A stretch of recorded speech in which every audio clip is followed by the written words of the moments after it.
RJ. Just bought my 2013 Gravel Blue GT Mustang right here. I'm going to go ahead and gonna do some mods on it. First one I'm going to get done out of the way is the strut tower brace.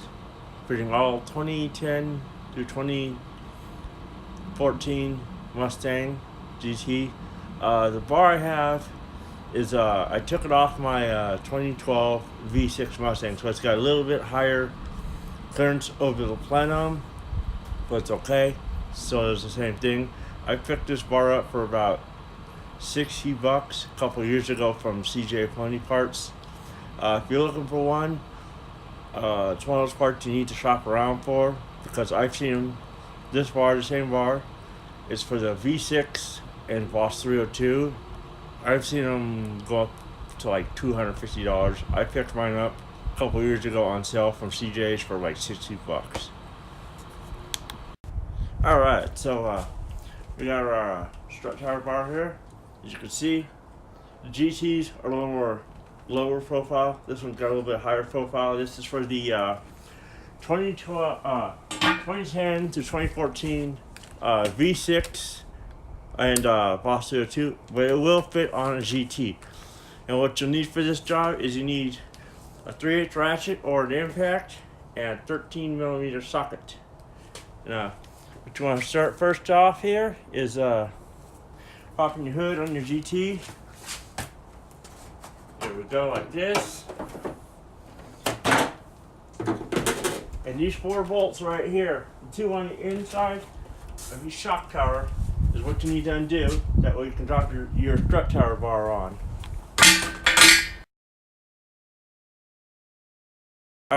Alright, so let's get to work here. Grab our impact by 13mm.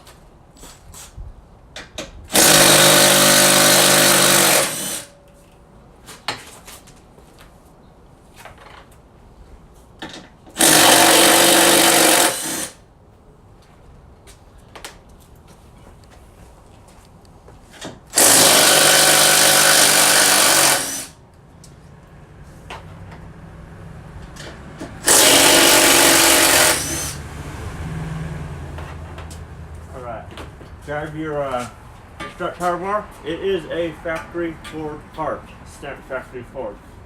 What you do is you just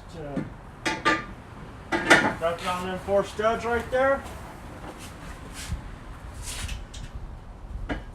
Tighten your bolts up. You have to excuse my voice. I'm still recovering from dental surgery. Had my grill done.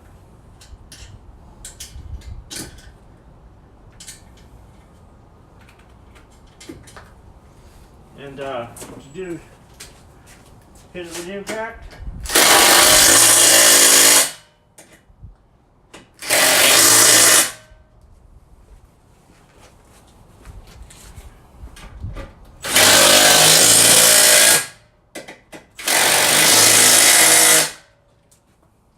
Now what I like to do is, because I don't trust the torque coming from those the impact guns, even though I was able to break them loose. I didn't break them loose before video. Just come back and give a little extra oomph on the ratchet to make sure they're tight. There you go. You just installed a strut tower bar on your 2013 S197 Mustang. Took 2 minutes. And like Bill from CJ says, be back on the road in no time.